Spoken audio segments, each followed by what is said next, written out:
Sunday papers is the place for me. News stories that are fucking free. You can hear Fitz facts or a coozie prize. Mike and Greg are fucking funny guys. Sunday papers, read all about it. Sunday papers, read all about it. Sunday Read all about it. There he goes. Read all about it. Sunday papers, extra. We got stories from our lives mixed in with the news. That's what you listen to, right? Wow. You know, this week, first of all, I'm always hesitant. I'm like, oh, I got to get the energy to do this. And then I saw one person's letter to us that was so inspiring and nice. Yes. Was it the guy from Canada? Yeah, we get a lot of those, and I should forward more to them to you than I do. But you better, because I'm almost out, man. I'm almost out of energy. Yep. And motivation. And then money. I read something like that. And well, we're out of money. We're out of money. And then we're operating at a loss. Yeah. And then Rabi then told me about two executives he talked to about project. And my name came up like, oh, yeah, I listen every week to that. And the best was, and Rabi's like, get out of here. Yeah. No, I'm telling you, like Judd Apatow listens every week. He emails me all the time. That. Greg Garcia listens to our show. All right, I'm going to start to be funny then. Oh my God, no! This is an industry must listen. Oh Lordy Lou! All right. So I'm in Alaska. Yeah, tell us about Alaska. Well, first of all, they're very excited because this is the week that they get like a stimulus check from the government, which normally is like $3,000 a person. So you have a family of, 4, you get 20 grand. Is that still happening in these days? They still get it, but it's down this year. But it's so funny because this is a deep red state. And all they talk about is fucking socialism in California. It's like, you guys are literally the most socialist state in the country. Yeah. But they have the Northern Lights this time of the year, which are beautiful. I have not seen them, but I have a wake-up call. They do this at the hotel. This is amazing. You sign up, and if the Northern Lights come out at 3 a.m, they call your room, and then everybody in the hotel marches outside, and you sit there and you look at the Northern Lights together.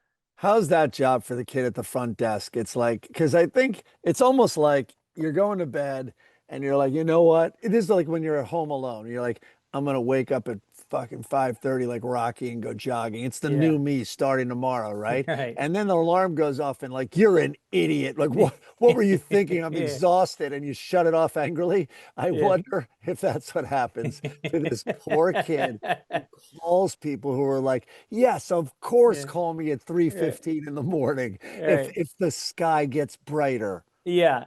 And you go outside and, your body is warmed. You got bed warmth, that's different than walking around your apartment and then going outside. Yeah. It's Alaska bed warmth too, which is a higher quality. Yeah.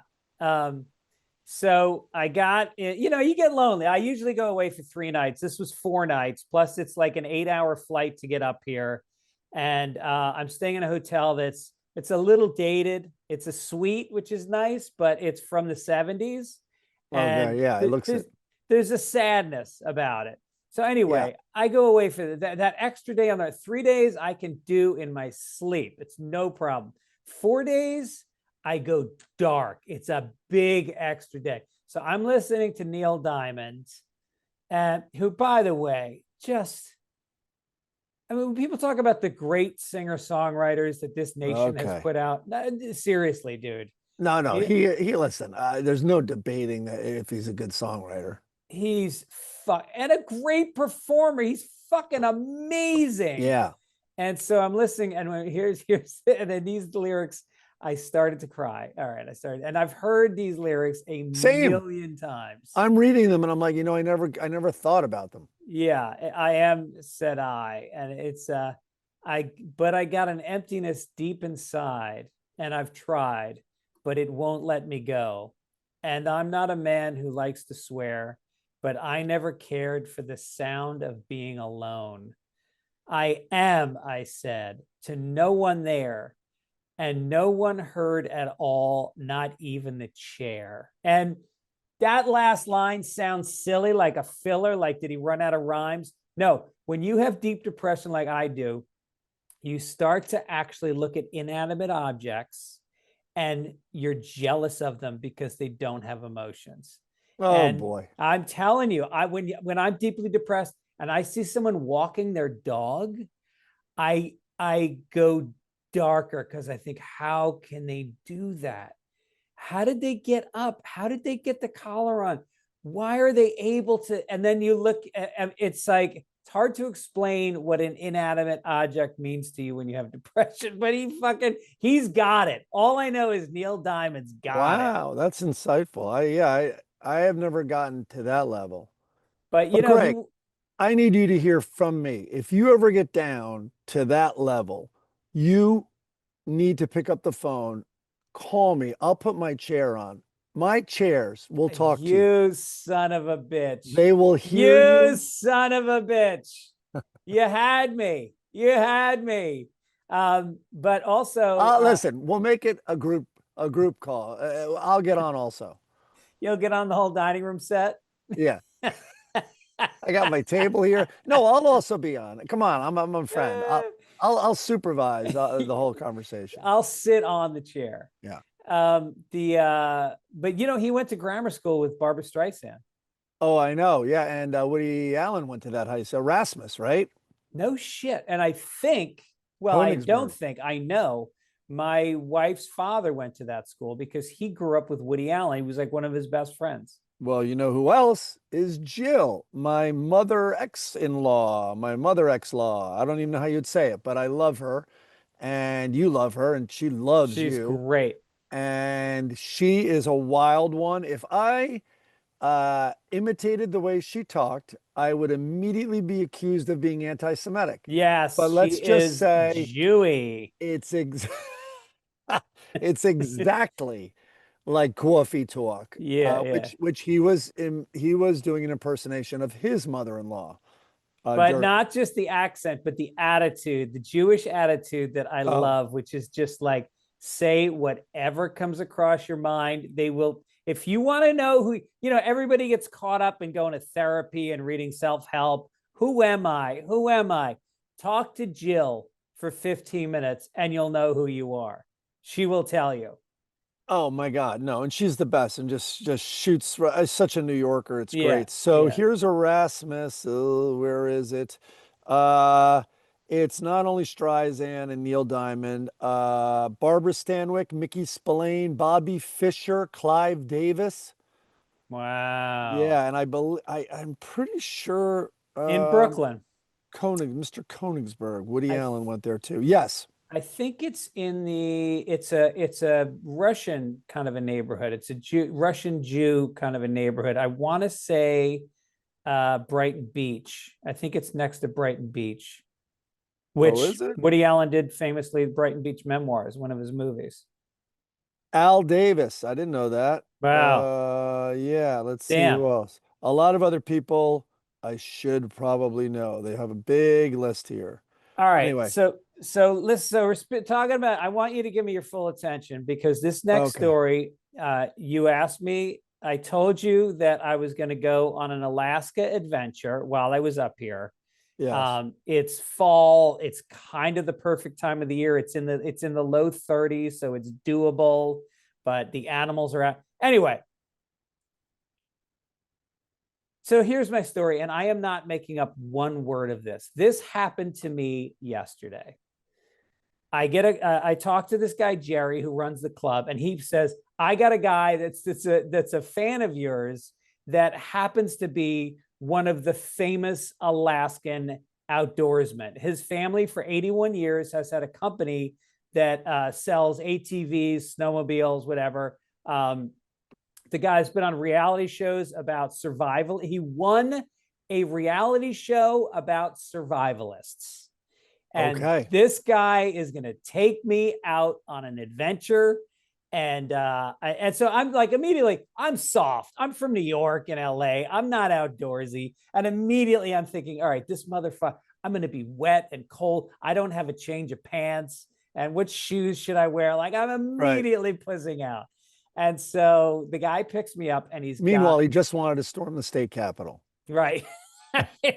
I got to get some extra gas. We got a little drive ahead of it. So he shows up and he's got a Toyota Tundra, which is like this monster truck. And he is towing a vehicle that looks like something you see racing on ESPN 12 on a mud track. It's got giant tires. And so I'm like, all right, this looks fucking fun. And so we get in and we start driving, and he's older than me. He's mellow as shit. He's telling me that they just sold the family business. He got a place down in Mexico. And I'm like, all right, this is not I pictured this guy was going to be like a Joe Rogan bro who was going to break my back. So I'm like, all right, I think I'm in good hands. And so we're driving. He goes, do you want to see we're talking about the Alaska pipeline. It's like 700 miles long. And he's like, do you want to see it? I go, fuck yeah. So we drive down this side road and we get about halfway down. I can see the pipeline. And then behind us, the police lights go off. And we're getting pulled over, and he goes, oh, this isn't good. And I go, oh, we're going to find out you're like an international drug smuggler. And he goes, this isn't good. And I'm like, okay. So the cop pulls us over. He walks. This is going to foil his sexual plans with you. Already his boner's going down. And so the cop walks up, and as he's walking up, the dude opens up, the little glove compartment between the two seats. He opens it up, and he hands me a bag of white powder, which fucking spills, and it goes all over my pants and my jacket. And he goes, hide this in the back. Hide this in the back. I stick it in the back. The cop walks up. He goes, the guy says, did I do something? And he goes, let me see your license and registration. So the guy says, get it out of the glove compartment. I open the glove compartment. There's a fucking baggie full of pills with $100 bills inside. And I go, what? And so I instinctively take my hand and I put it right up your ass. A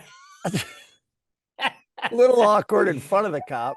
So I push it to the back of the glove compartment so he can't see it. And I get the registration, and the cop immediately goes, what are you hiding? Pull that out. So I pull it out and I hand it to the cop. And it's like, okay, now I have just become an accessory to a felony by doing that one motion. So now the guy says to the driver, this guy, Craig, he's like, do you have any outstanding warrants? And the guy goes, yes. And he goes, okay, step out of the car. And so he steps out of the car and he handcuffs him. And then he walks him back to the car.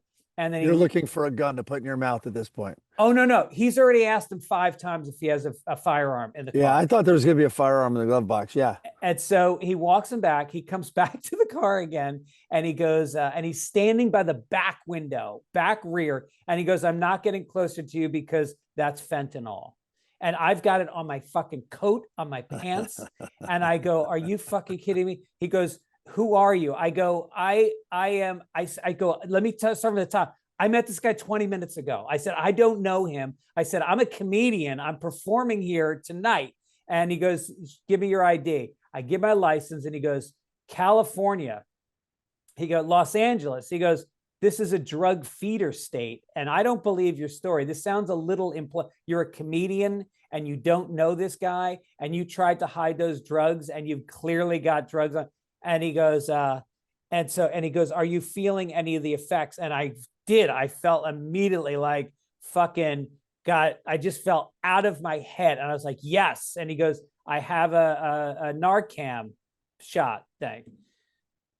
So he says, all right, get out of the car. And I get out of the car. Hold on your pants. And I'm walking. Shot right in the ass. I spit in my hand. Yeah. And I start walking back to the car. And we get back there. And then he opens up the back door where the guy is cuffed.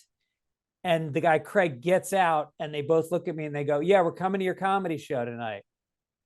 And perfect. I fucking fell down. I was on all fours in the dirt road. Because it was also still fentanyl. I'm telling you, I felt it. I swear to God. And they started laughing. We laughed 90 minutes. We kept laughing because we kept retelling the details. Oh, and he had a dash camera. It's all on camera. He's got the whole fucking thing. That's amazing. And I just that is so well played, man. And this guy was a fucking cop that he was friends with, that they set this up days in advance. Yeah, they fucking got me. That is fantastic. Yeah. I was, am I forgetting anything? Oh my God. But meanwhile, I'm going on stage that night and my pants are covered in white powder that I can't get out. So, I mean, so you told the whole place, the story? Oh, no, that wasn't even the whole story. It was training day. I was fucking Ethan Hawke in training day. Then they go, all right, we stop at the cop's house, and then he gets out of uniform, and we drive an hour to this hot spring that's owned by this guy, Bernie, who is legendary all over Alaska. He's a billionaire, and he got this spa, and he built this resort around it. He's got greenhouses with organic plants. It's crazy. And so we go into these hot springs that are hotter than any hot tub you've been in. And we go in and there's like hoses blasting your head, and it's all fucking Asian people because they think it helps you get pregnant. Meanwhile, it kills the fucking sperm in your back. So we're hanging out there in the pool for like a half an hour. And then we get out and we get dressed. And now Bernie, who is on fire. The guy is the funniest fucking dude you ever met. He roasts all the guests. Tie off of you. That's right. So we walk into there's an ice house on the ground. It's the only continuously intact glass house in the world. And you go in, and there's a guy there who is apparently the greatest ice sculptor in the world. And there are these ice sculptors you can't fucking believe, like sword fights with perfect details. Wow. And we go in, and then there's an ice bar, and he gets behind the ice bar, and he starts making appletinis for the two guys. And you're sitting on elk skin seats, but the bar itself is ice. And he's so they are gay. And the glasses, the martini glasses, are made of ice. No. And they sit there, and we start telling street jokes, and he's pouring drinks, and they each drink 5 or 6 appletinis. And I'm sitting there going like, this motherfucker's going to drive me an hour back, you know? And so we're in there for an hour and a half, and it's about 23 degrees inside the ice house. So they give you these like marine level parkas that you wear while you're in there. So we come out. Wait, can I ask is it a dumb question? How does the ice stay ice in summer? He told me the whole process. I can't remember, but it involves a lot of different gases. So we go outside, and now the guy I'm with is stumbling. Like his barroom jokes at the end, he's forgetting the punchlines. Yeah. And now he gets behind the wheel of this monster truck. And I just go, and I'm thinking, I'll take an Uber. I'm not getting this fucking. And so I go, hey man, how about I be the designated driver? And he looks at me like it would never have occurred to me. He goes, hey, that's a good idea. So now I'm behind this fucking truck, and these two guys are in the back, still laughing about the prank. And, and then they want to stop, and they're feeding me. They've got this. It's Copper Lake red salmon, which is famously the most expensive salmon. It's what you get at the best fucking delis. And they're feeding me handfuls of this shit that they had caught last week. And they've got fucking moose jerky. They give me a stick of moose jerky that I'm chewing on. I go, so you shot a moose? And he's like, no. And the cop goes, no, this was roadkill. We found it last week. I'm chewing on fucking roadkill. And so they get me back to the hotel. Usually I need to chill for a couple hours before a show. They drop me off about 10 minutes before my show starts. I'm exhausted. I'm feeling like I'm on fentanyl. And I get dressed, and now they, of course, who are still shit-faced, show up to the show, and they're sitting in the back just yelling out while I'm on stage. That's amazing. It was fucking unbelievable. Oh my God. I mean, what a lifestyle up there. I know. They really live. I'm telling you, the attitude of Alaskans is so, they're all about independence, do it yourself. Everybody's got 3 jobs. Everybody starts businesses. And but they're gentle, but strong, and they don't wear their politics on their sleeves. They're definitely right wing, but nobody gives you shit about it. They fucking hate California. Of course. Yeah. We're the opposite of them. Well, there's a ham-fisted transition, but very briefly, I was blown away this week. I found this candidate, maybe you know about him, but our friend Kim, who's in Maine, and then Dick and Adrian's from Maine. There's a Democratic candidate who sounds like these guys. He's this oyster fisherman, and his name is Graham Plattner. And when you hear him talk, I'm not going to go on this week, but it was a weird feeling came over my body I haven't felt in a while, which was I finally identified it as hope. And someone like this, I think it's a new Democratic voice that is from a no bullshit, like universal health care is a human right, period. No more conversation. And I think he could appeal to these guys. 3 tours of duty in the Mideast. Wait, he's from Maine? Yeah. Dude, I've never heard of this guy. If this is your first time hearing, because this is the first week I've heard of him, I think we're going to be hearing so much because this is the new playbook.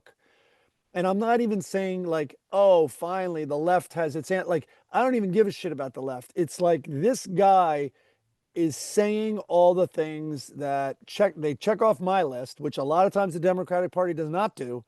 And the way he says it, the New York Times even picked up on it. Yes, he did the anti-fascism thing here, but he didn't stick on that. He then got to real issues. Right. And spoke just bluntly about them. I think there's so much politics fatigue, and we are 6 months into Trump's term. I really think by the time the next presidential election comes up, people are going to want they're going to want Michael Dukakis. They're going to want the most feeble, quiet, unassuming fucking candidate who just talks about simple shit. I mean, Ross Perot. No, I think it's going to have to be, and there's another guy I found in Kentucky who was Secret Service for a Democratic president, Secret Service for a Republican president. By the way, that's after he grew up dirt poor, lived in a van with his mom and his family in Kentucky, somehow finished high school, then college, then got a law degree, did his Secret Service tour, got injured, had to be pulled off Secret Service duty. He's now running for senator in Kentucky. I love it. I mean, all right. Real dudes like you talked about these guys. Yeah. They know of what they speak, and they are it's all about, to them, it's not left and right. Yeah. And that's the new message. It's top and bottom. Right. All right, let's get down. What's this about Taylor Swift? Do you want to talk about Taylor Swift? No, yeah, it's going to be the first news story. Her new album, and it's deliciously awful. Yeah. Oh, but no, dude, after this, I'm running to watch the Yankee game. Did you even hear about the Yankees-Red Sox final game? Oh, I watched it, yeah. Dude, the 2 rookies who the first time either of them played in the Major League Baseball was this summer? Yeah. Yeah, I know, crazy. And then the Yankee pitcher pitched 8 innings, broke records, 12 strikeouts, no walks, shutout. And in the 8th inning, he was pitching 100 miles an hour. Yep. And by the way, the best part, he's a Red Sox fan. Yep. Oh, real? Oh, I didn't know that. His dad is the sheriff in Needham. Oh, that's hilarious. Yeah. That dude. Born in 2001. His fastball, he was just painting the top edge of the strike zone. They couldn't get near it. It's fucking crazy. I mean, it changes. Like anyway, and the Boston kid also looked great. You know, like they had such composure, and until the fourth inning, you were watching. It was such an advertisement for the future of baseball. It was great. So now what do we got? Toronto, Yankees in Toronto. Yeah. Today, and then Dodgers are playing today as well. Yeah. Today's Saturday. A lot of games went to a game 3 in the wild card. Oh, I know, and I'm so happy. Like, to me, cities I like, I guess more like I feel there's cool people generally from there, like Milwaukee, the Cubs fans, Right. Detroit. You know, it's just a very likable group, except L.A., New York, and Toronto. I think it's very likable. Well, I just love that Detroit, who's been fucking Toronto's shut out of likable. any trophies for so long, I know. have the Lions now, which I think is, maybe the best team in the top 3 teams in the league. Everybody pulls for them every year. If they ever win, that's going to be fucking huge. Yep. All right, let's get to it. Our logo this week is from Erin Beckwith, who's a friend of the show, who we love. She sent us a lot of stuff. I'm pretty sure this is Erin. This is obviously the Jimmy Kimmel Show. Mike Parnall, fucking awesome song. Upbeat. This makes the list of possible permanent songs. Mike, I apologize. Greg did not send me the song yet, so I haven't heard. Well, I can't. I don't have all the electronics going. Some corrections.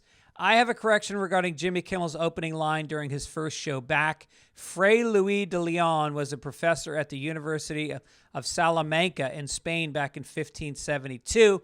During the Inquisition, he was jailed for 4 years. Upon his return to teaching after being released, he started his first class with, quote, "As we were saying yesterday." Oh, look at that.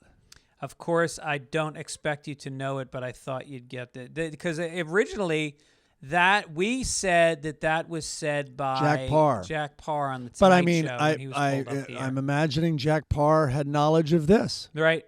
I love it. And someday when I have a late night talk show that's canceled, Yeah. we'll come back. And then Mike asked, that was from Dana. Mike asked Greg, what year did the first episode of The Brady Bunch air? Greg said 1975. Mike said, nope, 1969. And then Greg said, Happy Days came out in 1969. I thought it came out when I was a little kid. Well, Happy Days, well, yeah, I guess. I wonder when Happy Days came out. I'll look it up right now. I bet, because I said 75. I bet you Happy Days was 74, 75. But Brady Bunch, think about it, 1969. This was a blended family. People didn't talk on TV about blended families at that time. No, I know. But also, I haven't looked at the date yet. You got to, think about how old Ron Howard is, you know what I mean? And, it couldn't have been that early. Well, 1974. That's what I said. Just said it. January. I get credit on that it was towards a this day in mid-season. history. Oh. Okay, great. Okay, and then tour dates coming up. I will be in LA this Thursday at the Pico Union. We're doing a big benefit. It's a homeless shelter. It will be Bill Burr, myself, Laura Keitlinger, Dana Gould, all Boston comedians. October 8th, go to my website and you can get a link for tickets. Oh, is Pico Union run by a Saudi prince? Is that why Burr's there? Oh, shit. In boy. Vegas at Brad Garrett's, October 13th through 19th. Then I'm doing a benefit for Best Buddies, October 30th at the Comedy Store.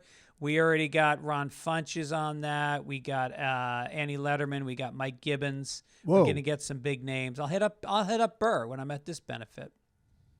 Chicago at the Den Theater, November 8th. Lafayette, Louisiana, New Orleans, Phoenix, San Francisco, Hasbrook Heights, New Jersey. Fitzdog.com for tickets.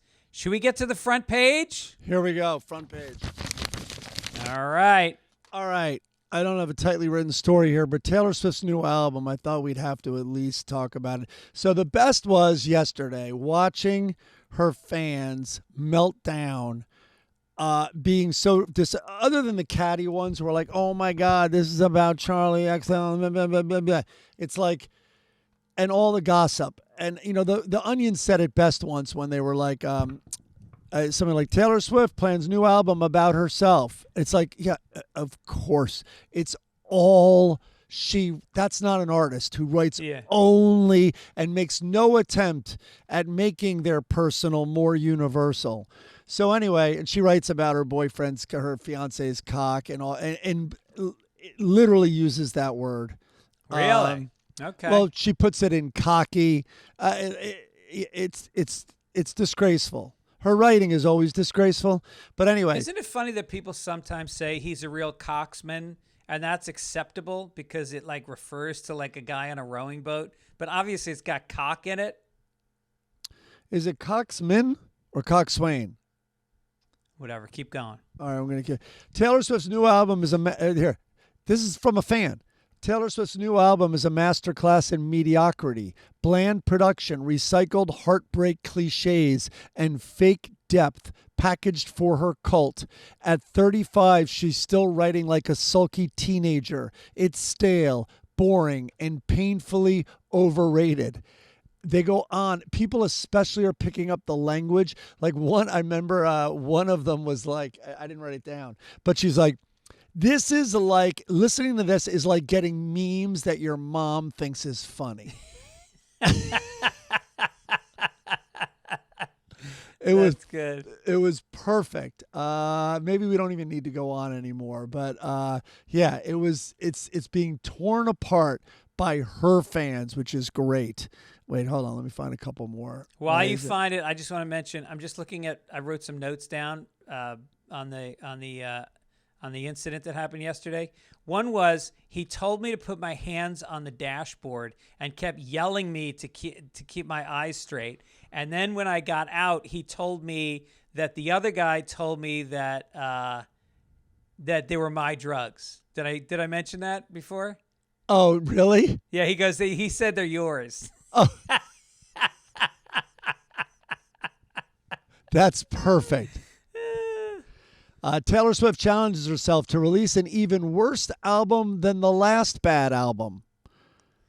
I mean, look, it's hard to argue with the level of success that she has. And I mean, you can say that about, well, yeah, but so fucking, whoever the Backstreet Boys were, I shouldn't say them because I'm friends with one of them, but like. They're talking about bad high school poetry. One of them was like, well, you know what? She is definitely getting laid. And that's all that's going on. And like, she's like gotten so much dumber and not putting the effort in. Do you think anyway, all of them going on. Do you think Travis goes through her phone and deletes her notes section where she's writing down lyrics about when they break up? Oh, he should just drop it in the ocean every time he touches it. Yeah. Absolutely. And right, some of the lyrics I was dragged through because the listener would force you to hear how bad parts of it were. Speaking of criminals, let's get on to Sean Combs. Sean Puff he finally got sentenced. Here we go. And they were wondering what it would be. He's sentenced to more than 4 years in prison after apologizing for his sick conduct, and that's what he called it. Sean Combs' lawyers said they will make a recommendation by Monday regarding the prison in which their client wishes to serve his sentence. And I've already heard that his first choice is a women's prison. They're going to see how that goes, sort of like the ones he used to operate. And then the second choice is a male juvenile prison. I hope they put in a third one because I think those are going to get rejected. Yeah. I think the third one might be. Well, here's the thing: is prison for him? Prison sucks for anybody.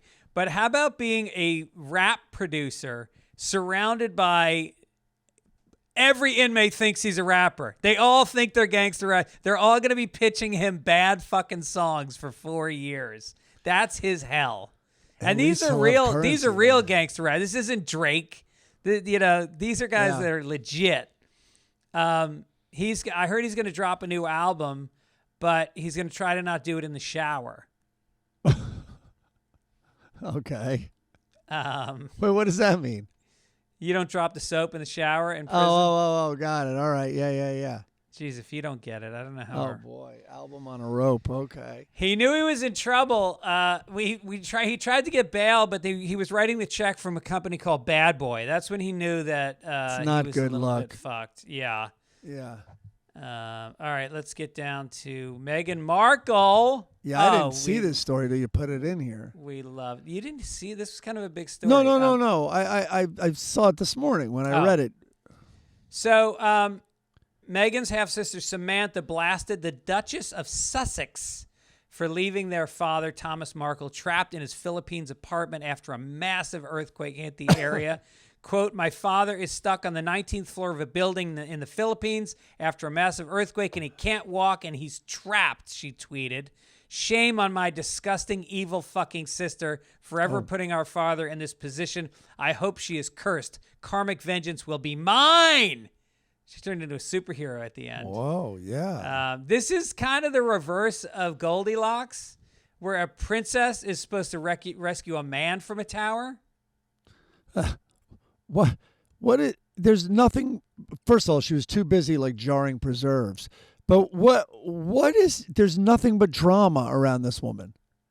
Well, I think she was busy because she was throwing a week-long party celebrating her father being trapped in a high-rise. I mean, that family, that fucking sister. I mean, look, first of all, I researched this story. It's all bullshit. The earthquake was like a mile from the guy's house, and he was. They were both. The sisters a nut job. Yeah, I found an article. I put it here. So Thomas Markle said he was safe in his hotel room following the country's the earthquake was big, but the deadliest earthquake in more than a decade, noting that the epicenter was about 100 miles from where he lives. Oh, 100 miles. I'm currently sitting on the couch in my hotel room. You can tell this is true because like even ChatGPT can't get details like this. Quote, I'm currently sitting on on the couch in my hotel room with my feet kicked up and watching Charlie Chan movies. What? He's not even Filipino. What? Also, how do you even do that? In a hotel? Like, it's not like you have old DVDs or VHS. Yeah. I'm currently in my hotel room while my wife rubs my feet and celebrates her 19th birthday. Oh. Look, boy. Well, she has problems. Old guys don't go to the with Philippines to fucking watch Charlie Chan movies. I know, it's crazy. No, they make anyway. All right, ethical question. Let's do it. It's right, your here we turn. It's your turn. Well, no, remember, I mean, I have one, but it's not right. good. Okay. You know what it was? I'll just let you know what it was. It was, I'm a writer, I think the guy said, and is it all right if I use ChatGPT? And the answer was very interesting. And basically the answer was yes, and that the guild allows that for writers. That's, of course, not the issue. The issue is when the producers start using it. I mean, that's like saying in the 1810s, like, I'm a writer. Is it okay if I use a typewriter? You know, I mean, it's getting to be here. that. It's getting here. to be that. I read a New York article about how much basically you're spending $60,000 a year to send your kid to college, where they will write all their papers using ChatGPT, and the professors, it turns out, are all correcting them using ChatGPT. So that's what you're spending $60,000 on. Yeah, really. Yeah. But they said, but even the professors are like, yeah, you can't stop it. They should be learning how to use the technology that they'll be using in the workforce. Name a job that's not using it, you know? Well, this guy also said, like, if you watch, like this guy, I think, wrote sitcoms, and he's like, well, if you watch it, and he gave the best examples of jokes you've seen a million times, you know, kind of like well, that happened. Yeah. Or the person being talked about, I'm right here, you know, and it's like, that's worse than ChatGPT probably. Yeah. And he goes, so that's what ChatGPT has studied. And then you can ask it not to be that bad. Maybe, you know, anyway, it was a very interesting response. Well, the question that somebody sent formulaic. us for ethical question was, do you perform a show in Saudi Arabia despite their human rights record? Big story this week. I mean, how freely can you talk about this? Well, in full disclosure, I'm currently developing a project with Bill Burr. But I will say, I didn't even know that. I will say this. Yes, you knew that. I've been doing it for a fucking year. Yeah, maybe that's why I thought it was dead. I did too. And then he finished his Broadway show, and all of a sudden he was interested in it again. So anyway. Are you writing it in Saudi or? Yes, we're in Saudi Arabia, and we've got a lot of slaves from the Sudan, and they're doing punch-up. Okay, good. And when I say punch-up, we punch them in the face if it's not funny. Hard for them to write. Some of them missing a lot of fingers and limbs. Yeah. Bill's response, and, to a certain degree I buy this, is, do you cut off that culture from outside voices? Like, do we not want to bring new ideas, have them challenged by comedians that challenge people? Chappelle and Louie, and, they're clearly not going to, I guess there was certain things they couldn't talk about, but for the most part, they were free to. There were things they couldn't talk about? They couldn't talk about the Saudi royal family, and they couldn't talk about religion. Yeah. Well, what disturbed me is I saw a quote, and again, I want to see it in context, and I did not, so I might have this wrong, of Chappelle saying that at least there's free speech, or he can say what he wants, unlike America. Well, I don't know if he knows what he's talking about. Yeah, I think Comparing the the whole two question about countries. whether or not the First Amendment applies in what situations, like the Jimmy Kimmel thing, like we get a lot of mail of people going like, well, what about Roseanne when she wrote that stuff and she got kicked off her show on whatever network it was? The government didn't kick her off the show. Exactly. That's the distinction that's being made. The First Amendment covers what the government controls about what we say. Private companies are free to do Trump what they admitted he like. pressured the companies. So I think in this case, like, I don't know what was taken away from Chappelle, except that, some people were upset with what he said. I don't know if he's, being told by the government what he can't say. All right. I don't know. I should read into it. I should also see the comedy they did. If he's walking the walk, but if you can't talk about the family or religion, which are maybe two of they're in the top 10 biggest problems that audience has, then I don't know if his argument, but again, I don't know. How about this? I will just read something that Bill Burr said, and very emphatically. He said, Beyonce and Mariah Carey actually did private New Year's gigs for $1 million. He'd said this, I think, in the early 2000s when they did that. Did New Year's gigs for Gaddafi's kids, and can you freaking believe that? How much? Oh, I think they changed it to freaking, but can you fucking believe that? How much fucking money do you need to make, You're going to take a gig where you're going to go dance like a goddamn freaking clown for a mass murderer's kids. And then you take that fucking blood money and what he's done. Yeah, you could remember that he claimed he was behind the Pan Am bombings that killed fellow Americans. The fuck is wrong with you? And then he goes on to say, oh, no, never mind. He then talked about the show he just did. They put that quote in there. So I'm wondering how those two ways of thinking coexist. Yeah, well, I think when you do a podcast for, an hour a week, or he does two of them a week, you say a lot of shit over a lot of years, and I think that they're not always aligned. I don't ever judge. Bill's got a very strong ethical system, and if this comes off as hypocritical, I think you just got to sometimes write it off. I'm not making excuses for him, but I really do think that free speech is absolute in some people's minds, and that includes performing anywhere.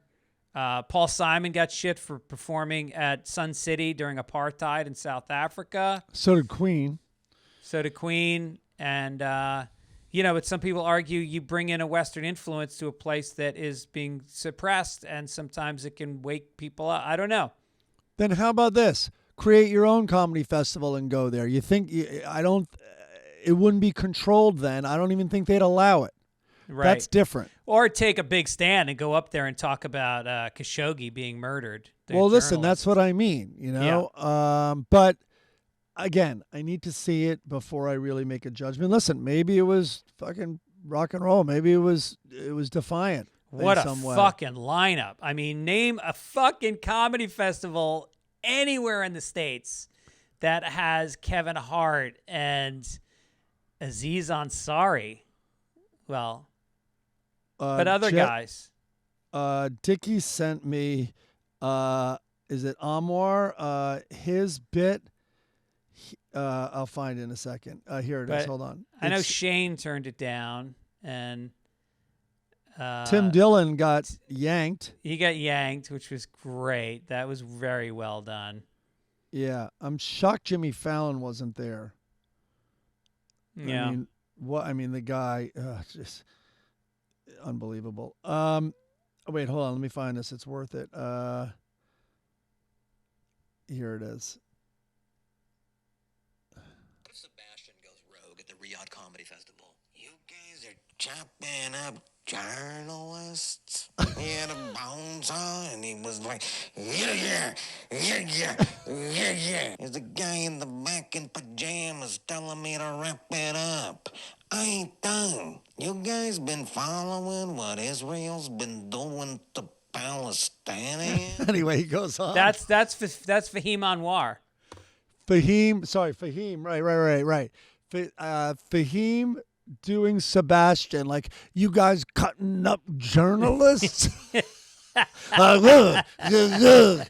Imitating the saw. It's amazing. Yeah. Was Sebastian part of that group as well? Yeah. Wow. I think. Jesus, I mean, what a fucking lineup. Jesus. Speaking of entertainment, let's get down to it. Here we go. Sydney Sweeney and Scooter Braun are putting their romance on full display. The pair was photographed holding hands during a night out at the David Kordasky Gallery on Tuesday. Sweeney, 28, stepped out in black leather jacket and jean shorts. She's so hot, accessorized with knee-high boots and a red bag. I don't even need to see the picture. You just tell me that. I already have a semi. I am so enamored with her. She is so fun. I don't have thoughts that are dirty about women, like, particularly. And anyway,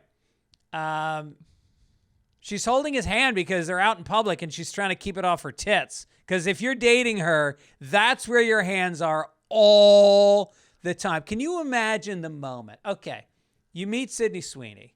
You're at some kind of rap party for some TV show, or you're at a movie premiere. You get introduced. You're lucky enough there's a spark. There's a conversation.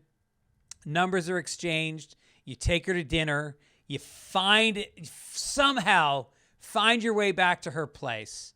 You start kissing. And then the moment comes where you're taking off her bra. Is there a moment where she just goes, motherfucker, this is all this guy wants. He wants this moment so bad. Or is it just natural? Like, yeah, then I take my bra off. Does she understand the significance of the moment that a man gets to see her breasts in person is? And all this stuffed toilet paper falls out of her bra. Yeah. It's like Animal House. When he was her age, she was 12.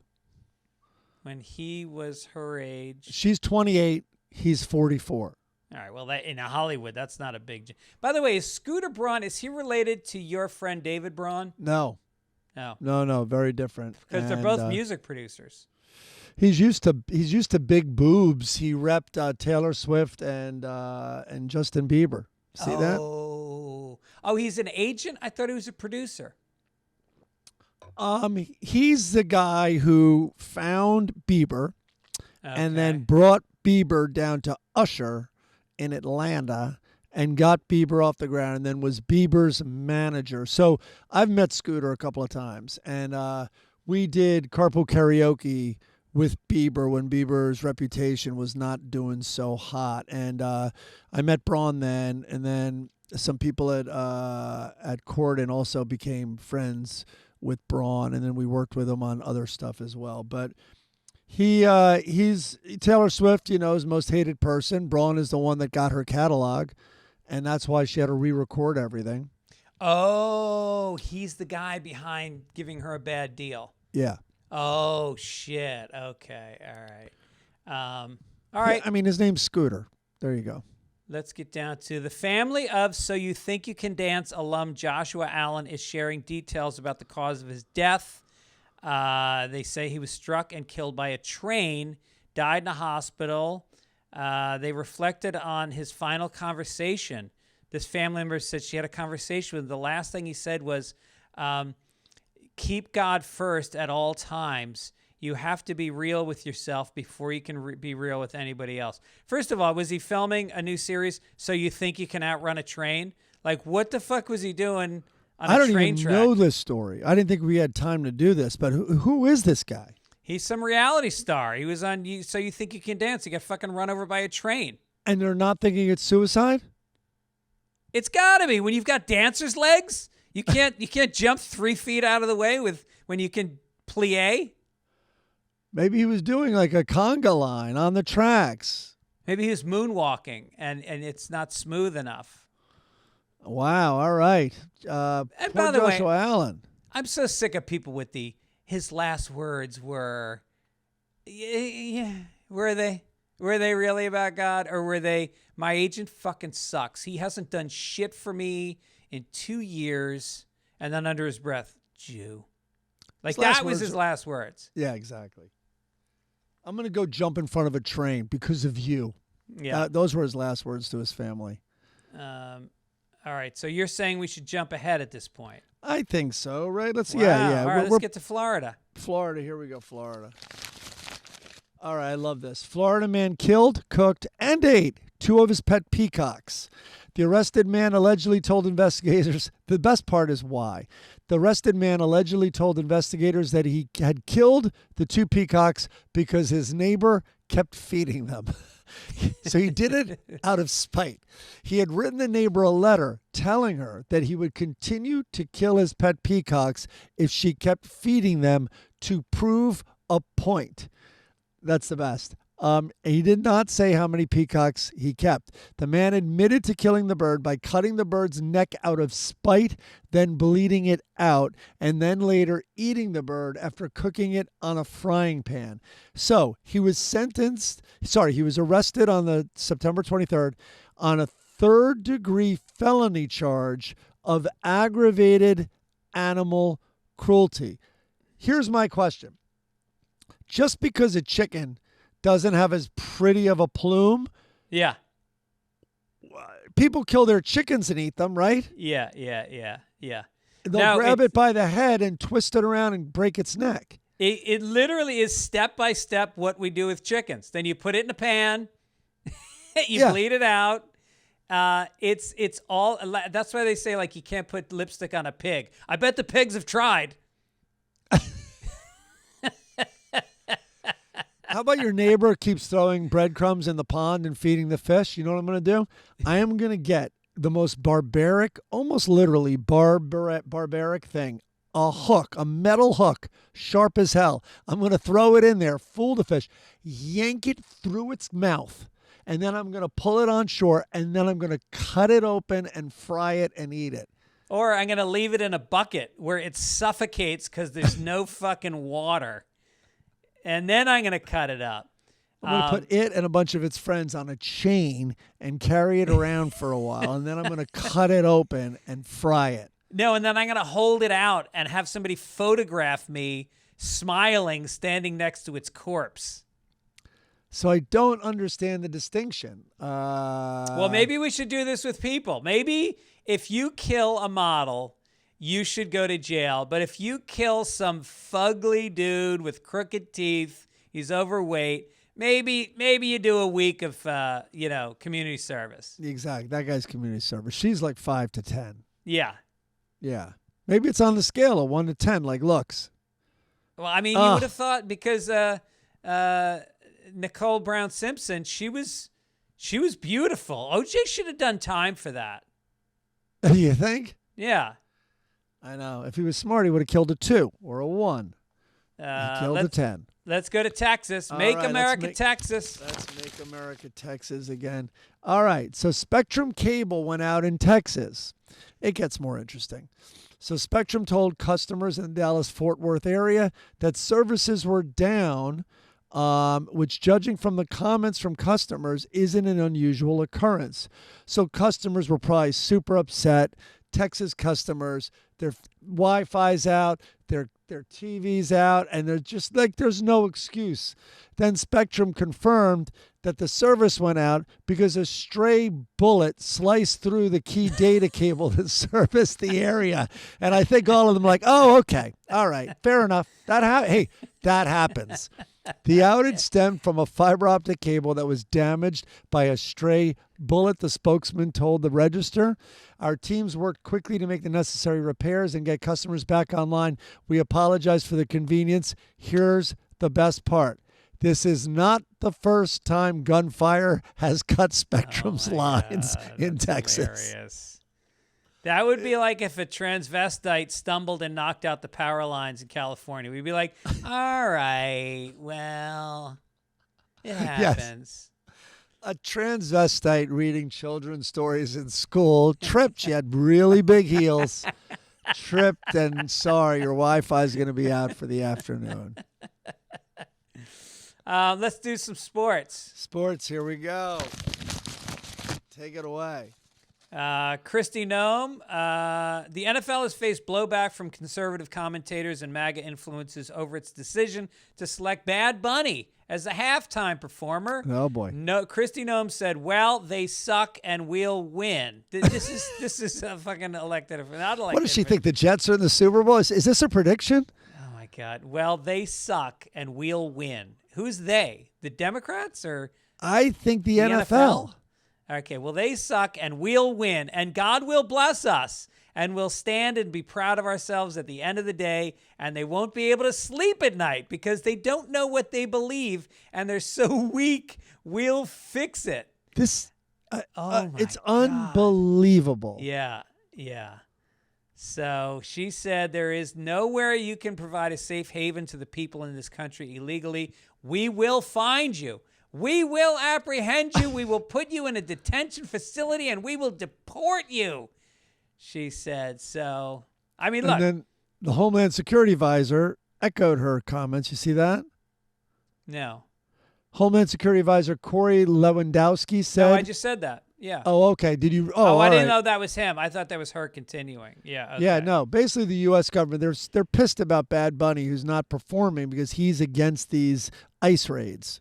He's not performing in the U.S. His whole tour is abroad. Yeah. He won't perform. Look, if they want to make a lot of arrests, start at Trump's country clubs. There are thousands of illegal immigrants, working there. I think this is great. Last year they had Kendrick Lamar, and he did something very political. And this is so off-brand for the NFL, which I consider to be definitely right-leaning. Why do you think they're picking these performers? Bad Bunny is undeniably one of the biggest stars and draws. And he can play a stadium. He's a big, energetic, exciting performer. Yeah, and I couldn't name a single one of his songs in full disclosure. But a lot of them are in Spanish. But for example, it's Saturday right now. The season premiere of Saturday Night Live is tonight. Bad Bunny's the host. No shit. Of show number 1. Not the musical guest, the host. All right, I feel like we should make a bet on whether or not Bad Bunny will end up performing at the Super Bowl. Oh, I think he will. I'll give you give me 10-1 odds, and I'll bet you $5. That seems weird, but okay. All right. Oh, I owe you money. For what? I owe you money for something. I lost a bet to you. Yeah, I lost a bet to you. I forget what it was. I think it was $50. No, I don't think so. Anyway, we'll go back. I'll bet you right now. I'll go back and look. I will bet you $50 right now that it was $50. I'm not making that bet either. because I don't make $50 bets with you. All right, let's cut it down to this day in history. Here we go. Oh, man. Let's take a look at this. What is it? Was there this day in history? Has this day ever existed before now? That's Taylor Swift, Stray Bullet, blah, blah, blah, blah, blah, blah, blah. Where is it? This is such a great part of the podcast every week. Ready? Here it is. No, it's the best. The first installment of the James Bond film series, which was Dr. No, had its world premiere on this day. In what year? Sean Connery starring in Ian Fleming's novel. Give or take 4 years. 1964.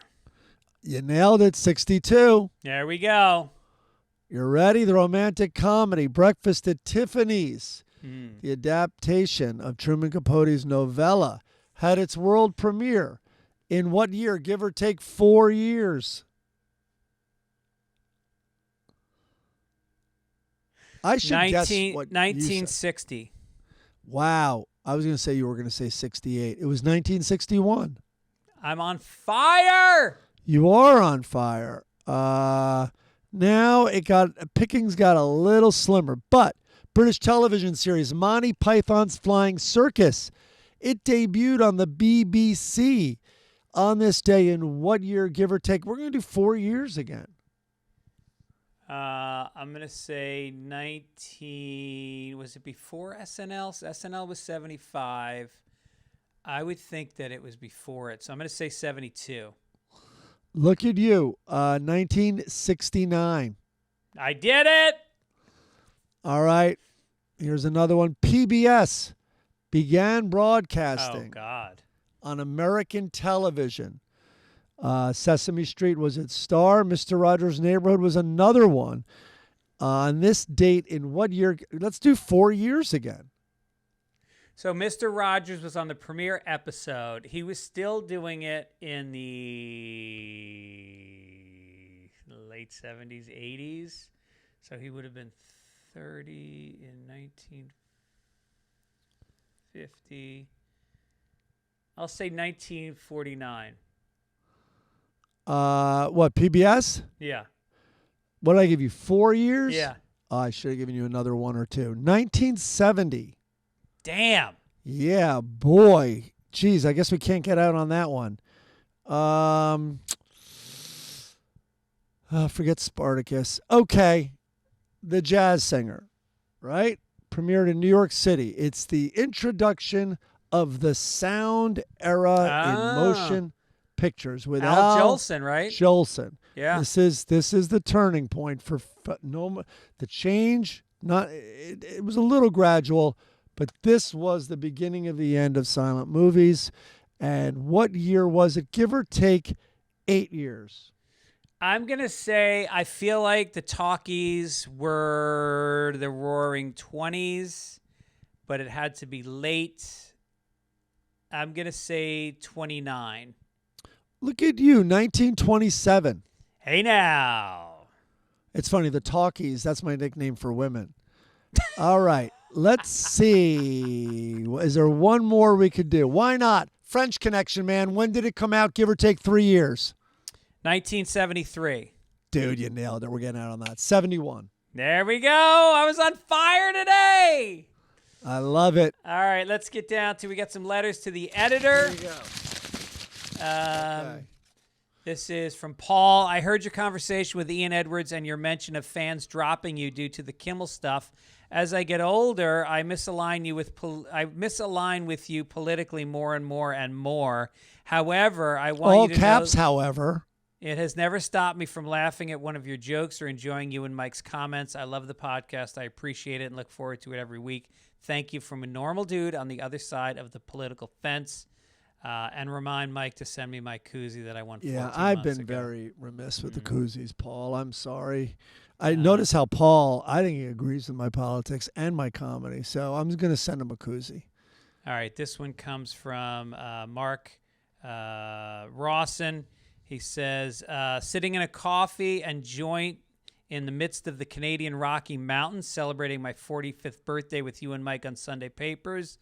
I had to check in and say thank you and Mike for being such a constant and positive aspect of my life in the last couple of years. As you both know, life is fucked, but for right now, life is good for me because of good people in my life in various forms, you and Mike being part of that. Maybe, but radio is a force of medium. As you know, your voices take on life, are nice to look forward to each Sunday. Side note, however, it turned out so huge that Mike got to be head writer of the Emmys. I love this aspect of radio, witnessing people grow. Wow. I'll stop now. Safe flight. Thank you for being you. Very nice. Look at this guy. Yeah. Oh, you're not saying it's Mark? Oh, yeah. Keep I said that at the beginning. Keep kicking ass, and please just tell Mike some dude in the mountains is a huge fan of him and his work. Make the distinction between art as well as person. All right. Look He's at that, telling people Mark. to do that. All right, Well, so that's enough praise for us. That feels nice. Thank you for your nice notes, people. We appreciate it. Happy birthday on that day. He spent his birthday with us in a coffee shop. Okay. Is he lying about the other people in his life? Maybe. I don't know. Well, I'm he's kidding, probably Mark. also I'm got trying to make Mark laugh. he's got Sam and Mark in his life also. All right, let's do a quick obituary. Oh, wow. Here it is. All right. Could you hear when I played Fahim? Not really, Oh. Okay. but I'm listening through iPod headphones, so I don't know if it comes out on the might come out on the microphone. It did come out. I listened to when we did it the other day. All right. Anyway, it's what's her name passed away. Jane Goodall. Yeah, I'm a little sick. I apologize, and I'm on some decongestion. Jane Goodall, who just has the most unbelievable energy, no matter what you think about her. I can't imagine anyone disliking her. But she was asked. This is very interesting. She was asked. Oh no, now it disappeared. She was asked how she thinks she'll be remembered, because she was in an interview and she said, they're like, well, what is your next adventure? And she goes, probably death. Really? I swear to God. Yeah, Wow. yeah. And which was unbelievably honest. And so Can I just tell you, my daughter, as is your daughter, is 22 years old, does not watch television. She watches streamers. She texted me the minute it was announced that Jane Goodall had died, and she was crying, and she was finding a place to donate money. Wow. Well, Yeah. there was, I guess, this very moving documentary that a lot of the kids saw. And, okay, here it is. All right, so here we go. Hopefully everyone hear it, volume up. But this is short. This is the guy who asked her, and she goes, my next venture is probably death. So that's why, because the question sounds a little harsh. So this is 1 minute, but I think it's worth it. All right, here we go. Come on. In the world is that you've passed away. I think it'll be a global story. I think there'll be global When she mourning, passes and I away. think a lot of people will be talking about who you were. So who would you say you were?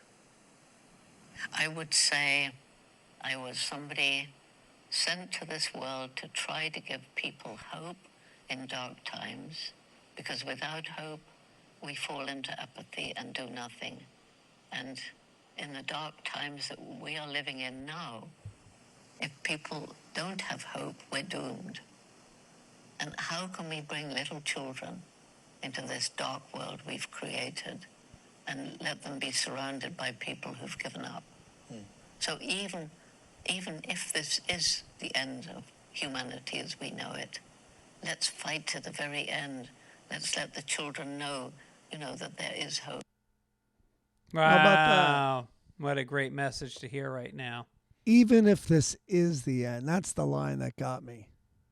I just think it's like, I think that hope is spiritual. It's a belief in something beyond your, tactile understanding of life. And I really do think we lack spirituality. And spirituality doesn't have to be an organized religion, but just the sense that there's something bigger than us that our actions feed into in some way. And those actions can be as small as, emanating hope like she said, just letting your children feel that there is more to this. Absolutely. No, I have to keep myself in check, like with how cynical I am around my children, and that's a constant thing I think about when I'm around them, and it's just how, because I could remember at times when like my mom would be cynical or my dad, and the effect, it has more of an effect than a parent can imagine. Oh my God, that is so true. Both my parents were cynical. Well, they were both hopeful in some ways. They were fighters. They had hope in the sense that they did fight and they did speak out. But they did service. My mother constantly, she volunteered in a women's prison for 15 years. She used to go there every week and hold the babies for the female inmates that had come in with babies. And but I think that meant something to me. But yeah, their discourse, and they talked shit about people, which made me talk shit about people, which made my kids talk shit about people. It's not good. Yeah, like my mom said probably too much, and it wasn't like a lot, but I do know like a phrase that could sum her up, even if it was variations on this phrase, was like, well, what do you expect? And it's like, that is such a bleak outlook, you know? Yeah. And it's also true. That's the line you have to walk, is how much of your view, because, you know, it might be what I expect, and that's what I've learned. But like, if you're gonna try to raise a kid to be optimistic, and if you want to give them any chance of like being the one, it takes a little craziness to sometimes fight against a system that's stacked and rigged against you. Right. And a couple of those get through. Yep. We always come back. I mean, this country, somebody was talking, I think, what's her name, who does the blog? Heather Cox Richardson was talking about how many times we have come back from the robber barons who tried to make this an oligarchy. And, you know, there's always been a voice that comes back and reminds us what the Constitution is about, and that this is a unique country, the most unique country in the world, I think.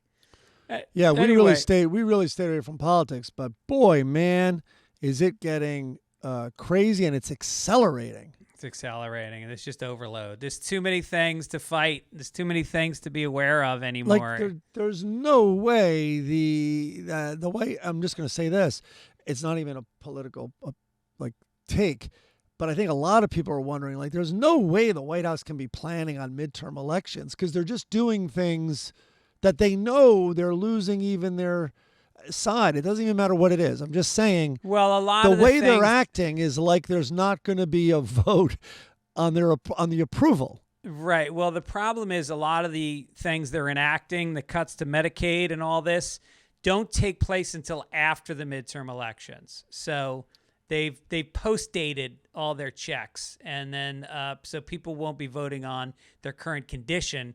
They'll be asked to vote on political theory, which is different on both sides. Yep.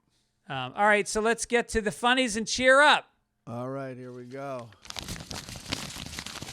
All right, I could start with an onion, I guess. Yeah, do it. There's a lot to choose from, but let's see. I want to find a political one based on the heels of what we just said. But talk of fascism is dangerous, warns Ministry of Compliance, and it's an angry guy at a thing. But let's do a more lighthearted one, which is lucky fan wins open heart surgery from the stars of The Pit. That's great. Dude, I watched half of the first season. I'm into it. I haven't gone there. I've never watched. I mean, I couldn't watch ER. I despise Grey's Anatomy. No, but this is just pure. All right. Has any doctor become the patient yet? No. Okay, good. That's a good sign. Right. All right. This is, I apologize. I forgot to put out a comic for you guys to write captions last week. So this week we came back with, I think, a very fun one. The captions contest, as you know, I describe it. You write your punchlines. You send them into fitzdogradio@gmail.com. Please put your name directly underneath it. We'll pick the finalists, and the winner gets a koozie sent to them in a timely fashion by Mr. Mike Gibbons. Oh, yes. This one is... Okay, so there is a telescope from one of those planetarium type buildings. What do you call that building? Planetarium? Yeah, no, it's definitely a planetarium, and the big telescope is tilted all the way down and is looking at the village, it looks like. Yeah, it's focused on a small town, and it's nighttime, and the stars are out, and yeah, so you tell us what that looks like to you. Hagar the Horrible. We've got Hagar and Lucky sitting in a bar. They're both looking to their right. Hagar goes, "Did you see that beautiful, stunning woman sitting by the window?" Lucky goes, "Yes, my heart is pounding." Hagar goes, "Did her big boyfriend catch you staring?" And he goes, "Why do you think my heart is pounding?" Maybe a rival Viking gang. Yeah, you know who else's heart is pounding? Hold on, don't say the word. I think Nope. we've been good so I know far. we've been good. You know who else's heart is pounding? The woman trapped against the wall in the bar by the big guy. Yeah, also being stared at by at least two groups of men. Yes. Welcome to Sunday Papers, kids. Hope you enjoy all the subtle undertones of, what's the word you're supposed to use? Grape? Yes, and the funnies.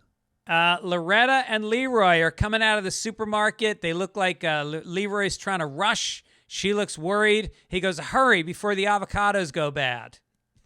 Yeah, those damn avocados. That's fucking hilarious. And now they're looking at the menu outside of a restaurant, and he goes, "It's too fancy for us. Grill is spelled with an E." These are all good jokes. Just simple little jokes. Yeah. And now Loretta is holding up a rake for Leroy, a lawn rake, and he goes, "If I don't rake the leaves, no one will know I haven't cut the grass." Nice. All right, now let's get to Blondie. Now a less likable couple. Let's face it. Could there be? I don't know about the likable, because she carries them. I mean, they still get invited to parties because they know she's going to show up in a V-neck cocktail dress with those bowling pins, fucking legs sticking out. He's sitting in a chair. It's white this week. He's sitting in a chair. Here's what I love. Not only is he slouched, his hands are in his pockets. If I was married to Blondie, I would be sitting upright, and she's got her back to him. I would be sitting in front of her on a stool, straight-backed, awaiting instructions. He goes, Probably giving her a foot massage if I know you. Foot massage. Yeah. I'm feeling a little old today. And she goes, "How so, honey?" He goes, "My knees hurt, my joints are creaky, and my back is killing me." She goes, "Could it be because all you've done is sit and binge football all day?" And he goes, "Why do the things that make you feel young at heart have to make your body feel so old?" Here's how I would feel. If I was married to Blondie and it's the end of a day on a Sunday, here's what would hurt. Not my knees, not my back. My cock would be raw. My tongue would be cramped up. It would have blisters on it from overworking. The tips of my fingers would be hurtful to the touch.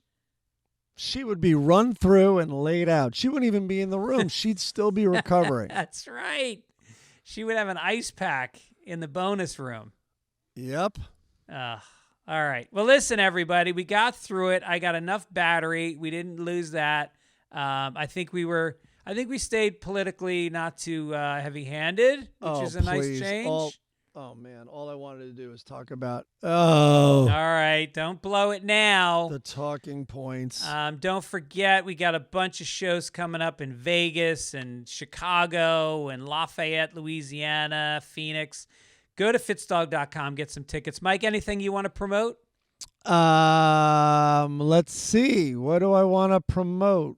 I guess Neil Diamond, right? Neil Diamond, just listen and get taken away. What a songwriter. All right. Thank you guys for listening. And I guess we'll talk to you soon.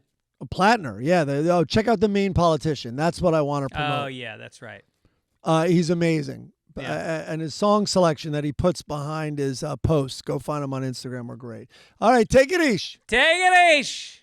Sunday papers is the place for me. New stories that are fucking free. You can hear Fitz facts or a coozie prize. Mike and Greg are fucking funny guys. Oh, Sunday paper, read all about. Oh, Sunday paper, read all about. Oh, Sunday paper, read all about. Oh, Sunday paper, read all about it. Sunday papers is the place for me. New stories that are fucking free. You can hear Fitz facts or a koozie prize. Mike and Greg are fucking funny guys.